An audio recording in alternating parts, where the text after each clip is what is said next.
വാലൈക്കും അസ്സലാം. ഇന്ന് കഥ കേൾക്കണ്ടേ? ഇന്നെനിക്ക് മൂസാ നബി അലൈഹി ഇസ്ലാമിന്റെ ബാക്കി കഥ പറഞ്ഞു തരുമോ?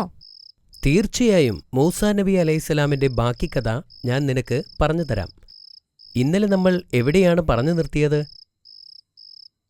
ഈജിപ്തുകാരുടെ മേൽ അള്ളാഹു അയച്ച അവസാനത്തെ അടയാളം വരെ പറഞ്ഞു. അതെന്തായിരുന്നു? രക്തത്തിന്റെ അടയാളമായിരുന്നു അത്. നൈൽ നദിയിലെ വെള്ളം അള്ളാഹു രക്തമാക്കി. That's very good. ഇൻഷാ അല്ലാ ഞാൻ അവിടെ നിന്ന് തുടങ്ങാം. ശ്രദ്ധിച്ചു കേട്ടോളൂ. ബിസ്മില്ലാ.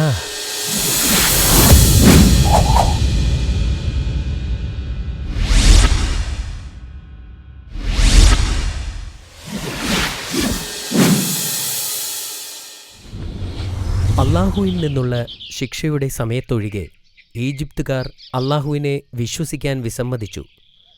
അള്ളാഹു അവർക്കുമേൽ നൽകുന്ന ശിക്ഷകൾ ആവർത്തിച്ചു. അപ്പോഴെല്ലാം അവർ മൂസാ നബിയിൽ അഭയം തേടി. ഇസ്രായേലി ജനതയെ മോചിപ്പിക്കാമെന്ന് വാഗ്ദാനം നൽകുകയും അതു കഴിഞ്ഞാൽ വാക്ക് തെറ്റിക്കുകയും ചെയ്യും. അവസാനം ഇനി അവരോട് കരുണ കാണിക്കേണ്ടതില്ലെന്ന് അള്ളാഹു തീരുമാനിച്ചു. മൂസാ നബിയോട് അദ്ദേഹത്തിൻ്റെ അനുയായികളുമായി ഈജിപ്തിൽ നിന്നും പോകാൻ അള്ളാഹു കൽപ്പിച്ചു. അവർ അവരുടെ വസ്ത്രങ്ങളും മറ്റു സാധനങ്ങളുമായി മൂസാ നബിയോടൊപ്പം പുറപ്പെട്ടു. ഈ വലിയ കുടിയേറ്റത്തെ പിന്നീട് പലായനം എന്ന് വിളിച്ചിരുന്നു. രാത്രിയുടെ ഇരുട്ടിൽ പ്രവാചകൻ തന്റെ ജനത്തെ ചെങ്കടലിന് നേരെ നയിച്ചു. എന്നാൽ ഇസ്രായേല്യർ നഗരം വിട്ടതായി മനസ്സിലാക്കിയ ഫിർഔൻ കോപാകുലനായി. ഇസ്രായേല്യരെ പിന്തുടരാനും പിടിച്ചുകെട്ടാനും അവൻ ഒരു സൈന്യത്തെ വിളിച്ചുകൂട്ടി. അതിരാവിലെ ഇസ്രായേല്യർ ചെങ്കടലിൽ എത്തിയിരുന്നു. പ്രവാചകൻ തിരിഞ്ഞു നോക്കിയപ്പോൾ അവരുടെ അടുത്തേക്കെത്തിക്കൊണ്ടിരിക്കുന്ന സൈന്യത്തെ കണ്ടു. ഉടൻ തന്നെ അവർ പിടിക്കപ്പെടുമെന്ന് നബിക്ക് മനസ്സിലായി. മുന്നിൽ ചെങ്കടലും പിറകിൽ ഫിർഔന്റെ സൈന്യവുമായിരുന്നു. ഭയവും ഭീതിയും ജനങ്ങളിൽ പടരാൻ തുടങ്ങി. മൂസാ നബി അലൈഹിസ്സലാം കടലിൻ്റെ അടുത്തേക്ക് നടന്നു ദൂരേക്ക് നോക്കി. അപ്പോൾ യൂഷാഹ് അലൈഹിസ്സലാം മൂസാ നബിയോട് ചോദിച്ചു, നമ്മുടെ മുൻപിൽ ഈ വലിയ കടൽ തടസ്സമായി നിൽക്കുന്നു. പുറകിൽ ശത്രുക്കൾ അടുത്തെത്താറായി.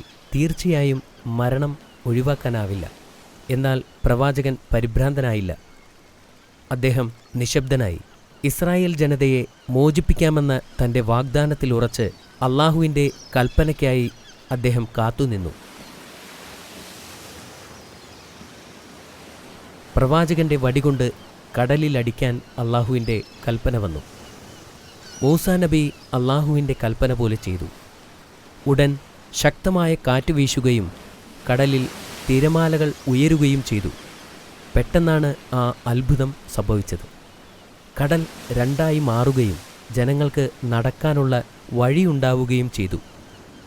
അപ്പോൾ പ്രവാചകൻ തൻ്റെ ജനങ്ങളുമായി കടലിലേക്ക് കടന്നു. അവർ അതുവഴി നടക്കുമ്പോൾ തിരമാലകൾ അവർക്ക് ഇരുവശവും മല പോലെ നിന്നു. ജനങ്ങളെല്ലാം സുരക്ഷിതമായി അപ്പുറം കടക്കുമെന്ന് പ്രവാചകന് ഉറപ്പുണ്ടായിരുന്നു. പ്രവാചകൻ തിരിഞ്ഞു നോക്കിയപ്പോൾ ഫിർഔനും അയാളുടെ സൈന്യവും അടുത്തുവരുന്നത് കണ്ടു. ഫിർഔനും അവൻ്റെ സൈന്യവും ഈ അത്ഭുതം കണ്ടു. എന്നാൽ ഫിർഔൻ ഈ അത്ഭുതം തൻ്റെ കഴിവുകൊണ്ടാണെന്ന് വരുത്തി തീർക്കാൻ ആഗ്രഹിച്ചു. അതുകൊണ്ട് അവൻ തൻ്റെ ആളുകളോട് വിളിച്ചു പറഞ്ഞു, നോക്കൂ, എൻ്റെ ആജ്ഞപ്രകാരം കടൽ തുറന്നിരിക്കുന്നു. അതുകൊണ്ട് നമ്മൾക്കവരെ പിടികൂടാം. അവർ ഇസ്രായേലിനെ പിന്തുടർന്നു കടലിലൂടെ നടന്നു നീങ്ങി. അവർ പകുതി ദൂരമെത്തിയപ്പോൾ കടൽ പഴയ പോലെയായി. താൻ മരിക്കാൻ പോകുകയാണെന്ന് ഫിർഔൻ തിരിച്ചറിഞ്ഞു. അല്ലാഹു അല്ലാതെ മറ്റൊരു ദൈവമില്ലെന്ന് ഞാൻ വിശ്വസിച്ചിരിക്കുന്നു. ഞാൻ നിനക്ക് മുന്നിൽ കീഴടങ്ങിയിരിക്കുന്നു, അവൻ ഉച്ചത്തിൽ വിളിച്ചു പറഞ്ഞു. എന്നാൽ വളരെ വൈകിപ്പോയിരുന്നു. അതോടെ ഫിർഔന്റെ ദുർഭരണം അവസാനിച്ചു. തിരമാലകൾ അവൻ്റെ ശരീരം കരയിലേക്ക് കൊണ്ടുവന്നു. ഈജിപ്തുകാർക്ക് അവൻ്റെ മൃതദേഹം കണ്ടപ്പോൾ മനസ്സിലായി, ഇത്രയും നാൾ തങ്ങൾ ആരാധിച്ചിരുന്ന മനുഷ്യന് സ്വന്തം മരണത്തിൽ നിന്ന് രക്ഷപ്പെടാൻ കഴിയില്ലെന്ന്, അതൊരു ദൈവമല്ലായിരുന്നു എന്ന് അവരിപ്പോൾ തിരിച്ചറിഞ്ഞു.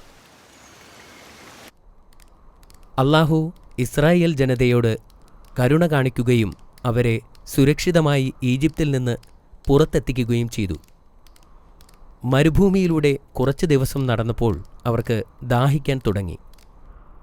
അപ്പോൾ പ്രവാചകനോട് തൻ്റെ വടിവച്ച് പാറയിലടിക്കാൻ അല്ലാഹു കൽപ്പിച്ചു. എന്തൊരത്ഭുതം! പാറയിൽ നിന്നും 12 നീരുറവകൾ വന്നു. ഓരോ നീരുറവയും 12 വ്യത്യസ്ത ഗോത്രക്കാർക്ക് വേണ്ടിയുള്ളതാണ്. വെള്ളം പങ്കുവയ്ക്കുന്നതിൽ യാതൊരു തർക്കവും ഉണ്ടാവാതിരിക്കാൻ വേണ്ടിയാണ് അല്ലാഹു ഇങ്ങനെ ചെയ്തത്.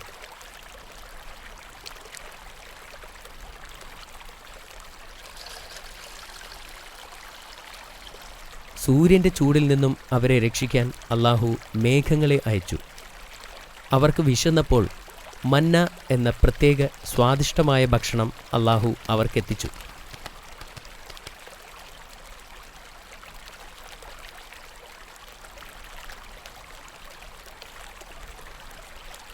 എന്നിട്ടും അല്ലാഹുവിൻ്റെ ഔദാര്യത്തിൽ പലരും പ്രവാചകനോട് പരാതി പറഞ്ഞു.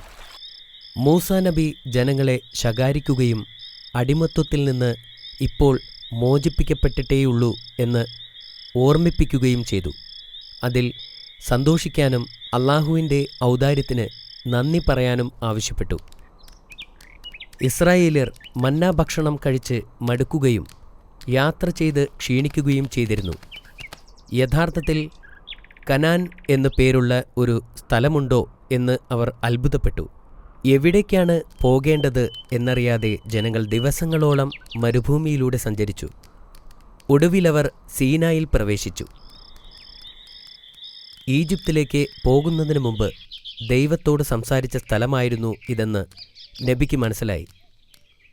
മൂസാ നബി അലൈഹിസ്സലാം ആ പർവ്വതത്തിലേക്ക് കയറാൻ തീരുമാനിച്ചു. അദ്ദേഹം വരുന്നതുവരെ ജനങ്ങളുടെ ഉത്തരവാദിത്വം സഹോദരൻ ഹാറൂനിനെ ഏൽപ്പിച്ചു. എന്നാൽ മല കയറുന്നതിന് മുമ്പ് 30 ദിവസം നോമ്പെടുക്കാൻ അല്ലാഹു പ്രവാചകനോട് കൽപ്പിച്ചു. 30-ാം ദിവസം വീണ്ടും 10 ദിവസം കൂടി നോമ്പെടുക്കാൻ അല്ലാഹു കൽപ്പിച്ചു. ഉപവാസം പൂർത്തിയായപ്പോൾ ഒരിക്കൽ കൂടി അല്ലാഹുവിനോട് സംസാരിക്കാൻ പ്രവാചകൻ തയ്യാറായി. പിന്നെ അദ്ദേഹം മല കയറാൻ തുടങ്ങി. മലകയറ്റം വളരെ പ്രയാസമേറിയതായിരുന്നു.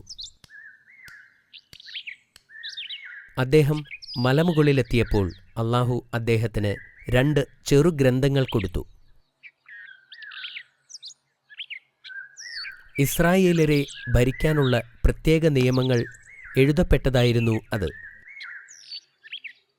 മൂസാ നബി പോയിട്ട് 40 ദിവസങ്ങളായി. ജനങ്ങൾ അക്ഷമരായി.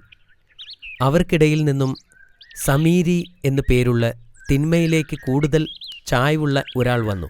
പ്രവാചകൻ അവരെ വിട്ടു പോകുമെന്നും അതുകൊണ്ട് അവരെ നയിക്കാൻ മറ്റൊരാൾ വേണമെന്നും നിർദ്ദേശിച്ചു. ശരിയായ മാർഗനിർദ്ദേശം നൽകാൻ യഥാർത്ഥ ദൈവം നിങ്ങൾക്കുണ്ടാകണം. അവൻ ഇസ്രായേല്യരോട് വിളിച്ചു പറഞ്ഞു, ഞാൻ നിങ്ങളെ സഹായിക്കാം. ആദ്യം അവരുടെ ആഭരണങ്ങളെല്ലാം ശേഖരിച്ചു. നിലത്ത് ഒരു കുഴി കുഴിച്ചു. അതിൽ ആഭരണങ്ങളിട്ട് അവൻ തീ കത്തിച്ചു. അതിൽ നിന്നൊരു പ്രതിമയെ ഉണ്ടാക്കി.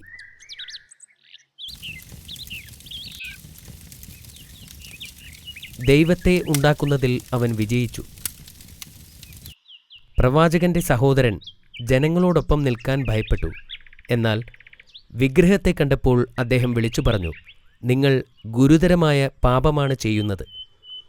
അവരുടെ പ്രവർത്തനങ്ങളുടെ അനന്തരഫലങ്ങളെക്കുറിച്ച് അദ്ദേഹം മുന്നറിയിപ്പ് നൽകുകയും ചെയ്തു. മൂസാ നബി തിരിച്ചു വന്നാൽ മാത്രമേ ഞങ്ങൾ ഈ ദൈവത്തിലുള്ള ആരാധന നിർത്തുകയുള്ളൂ. ജനങ്ങൾ പറഞ്ഞു. സത്യവിശ്വാസികളും ബഹുദൈവ വിശ്വാസികളുമായി അവർ വിഭജിക്കപ്പെട്ടു. മൂസാ നബി അലൈഹിസ്സലാം തിരിച്ചു വന്നപ്പോൾ കണ്ടത് പ്രതിമയ്ക്ക് ചുറ്റും നൃത്തം ചെയ്യുന്ന തൻ്റെ ജനങ്ങളെയാണ്. അദ്ദേഹത്തിന് അപമാനവും കോപവും വന്നു. ദേഷ്യം കൊണ്ട് അദ്ദേഹം കയ്യിലിരുന്ന ഗ്രന്ഥം തറയിലേക്കെറിഞ്ഞു. മൂസാ നബി ഹാറൂണിൻ്റെ താടിയിൽ പിടിച്ചുകൊണ്ട് ചോദിച്ചു, അവർ ചെയ്യുന്നത് കണ്ടിട്ട് നീ എന്തുകൊണ്ട് തിരിച്ചു വിളിച്ചില്ല? നിനക്കവരെ എതിർക്കാമായിരുന്നില്ലേ? അങ്ങനെ ചെയ്താൽ അവരെന്നെ കൊല്ലുമായിരുന്നു. ഹാറൂൺ പറഞ്ഞു. ഹാറൂണിൻ്റെ നിസ്സഹായത നബിക്ക് മനസ്സിലായി. അദ്ദേഹം സ്ഥിതിഗതികൾ ശാന്തമായും ബുദ്ധിപരമായും കൈകാര്യം ചെയ്യാൻ തുടങ്ങി. മൂസാ നബി സമീരിയോട് പറഞ്ഞു, നിങ്ങൾ ഇവിടെ നിന്ന് പോവുക, നിങ്ങളുടെ ജീവിതം നിങ്ങൾ ഒറ്റയ്ക്ക് ജീവിക്കുക. പ്രവാചകൻ അയാളെ പറഞ്ഞുവിട്ടു. വിഗ്രഹത്തെ ആരാധിച്ചതിന് അവർക്ക് അള്ളാഹു ശിക്ഷ നൽകാൻ പോവുകയാണെന്ന് പ്രവാചകൻ അറിയാമായിരുന്നു. അദ്ദേഹം ഓരോ ഗോത്രത്തിൽ നിന്ന് മുതിർന്ന 70 പേരെ തിരഞ്ഞെടുത്തു. എന്നിട്ട് അള്ളാഹുവിനെ വഴിപ്പെടാനും ചെയ്ത തെറ്റിൽ ഖേദിക്കുവാനും ആവശ്യപ്പെട്ടു. എന്നിട്ട് അവരെയും കൂട്ടി സീനായി പർവ്വതത്തിലേക്ക് കയറി. മലയുടെ മുകളിലെത്തിയപ്പോൾ അവരോട് അവിടെ നിൽക്കാൻ പറഞ്ഞിട്ട് അദ്ദേഹം മുന്നോട്ടു പോയി. അവിടെ അദ്ദേഹം അള്ളാഹുവുമായി സംസാരിക്കാൻ തുടങ്ങി. അവർക്ക് മൂസാ നബി സംസാരിക്കുന്നത് കേൾക്കാൻ കഴിയാമായിരുന്നു, പക്ഷേ കാണാൻ കഴിയില്ലായിരുന്നു. പ്രവാചകൻ തിരിച്ചു വന്നപ്പോൾ അവർ നബിയോട് പറഞ്ഞു, മൂസ, ഞങ്ങൾ അള്ളാഹുവിനെ കാണുന്നതുവരെ ഒരിക്കലും നിന്നെ വിശ്വസിക്കില്ല. അവരുടെ ധിക്കാരപരമായ ആവശ്യം കാരണം അള്ളാഹു അവർക്കുമേൽ ഇടിമുഴക്കവും ഭൂകമ്പവും അയക്കുകയും അവരെല്ലാം ഉടനടി കൊല്ലപ്പെടുകയും ചെയ്തു. മലയുടെ താഴെ നിൽക്കുന്ന ഇസ്രായേൽ ജനതയോട് എന്തു പറയണമെന്നോർത്ത് പ്രവാചകൻ വളരെ ദുഃഖിതനായിരുന്നു. മരിച്ചവരോട് പുറത്തു കൊടുക്കാൻ വേണ്ടി അദ്ദേഹം അള്ളാഹുവിനോട് പ്രാർത്ഥിച്ചു. അള്ളാഹു അദ്ദേഹത്തിൻ്റെ പ്രാർത്ഥന കേൾക്കുകയും മരിച്ചുപോയ ആ ആളുകളെ ഉയർത്തെഴുന്നേൽപ്പിക്കുകയും ചെയ്തു.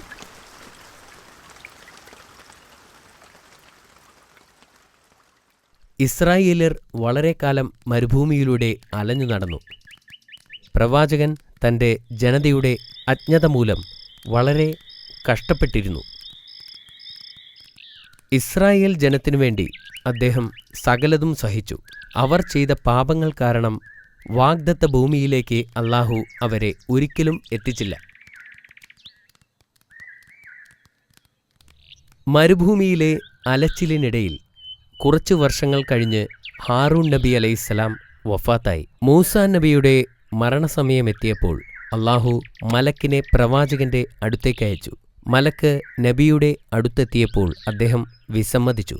മലക്ക് അള്ളാഹുവിൻ്റെ അടുത്തേക്ക് മടങ്ങിപ്പോയി ചോദിച്ചു, മരിക്കാനിഷ്ടമില്ലാത്ത ഒരടിമയെ വിളിക്കാനാണോ എന്നെ അയച്ചത്? അള്ളാഹു മലക്കിനോട് പ്രവാചകന്റെ അടുത്തേക്ക് മടങ്ങിപ്പോകാൻ പറഞ്ഞു. എന്നിട്ട് അദ്ദേഹത്തോട് ഒരു കാളയുടെ പുറകിൽ കൈവയ്ക്കാനും അദ്ദേഹത്തിൻ്റെ കയ്യിൽ പറ്റിയിരിക്കുന്ന രോമങ്ങളിൽ ഓരോ രോമത്തിനും ഓരോ വർഷം വീതം ജീവൻ അനുവദിച്ചിരിക്കുന്നു എന്നും പറയാൻ പറഞ്ഞു.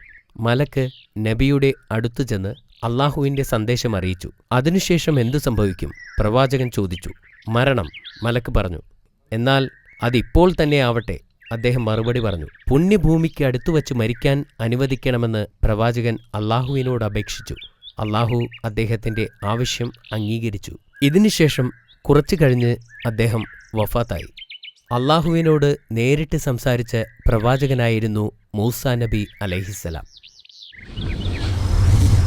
മാഷാ അല്ലാ, ഇത് വളരെ നല്ല കഥയായിരുന്നു. മൂസാ നബിയുടെ കഥ നിനക്ക് വളരെയധികം പ്രചോദനമായിരുന്നു അല്ലേ? തീർച്ചയായും ബാബ. ഇപ്പോൾ ഞാൻ കുറച്ച് ചോദ്യങ്ങൾ ചോദിക്കാൻ തുടങ്ങട്ടെ. എന്തുകൊണ്ടാണ് പ്രവാചകൻ ഇസ്രായേലരോടൊപ്പം ഈജിപ്ത് വിട്ടത്? ഇസ്രായേലരെ മോചിപ്പിക്കാൻ പ്രവാചകന്റെ അഭ്യർത്ഥന ഈജിപ്തുകാർ സ്വീകരിച്ചില്ല.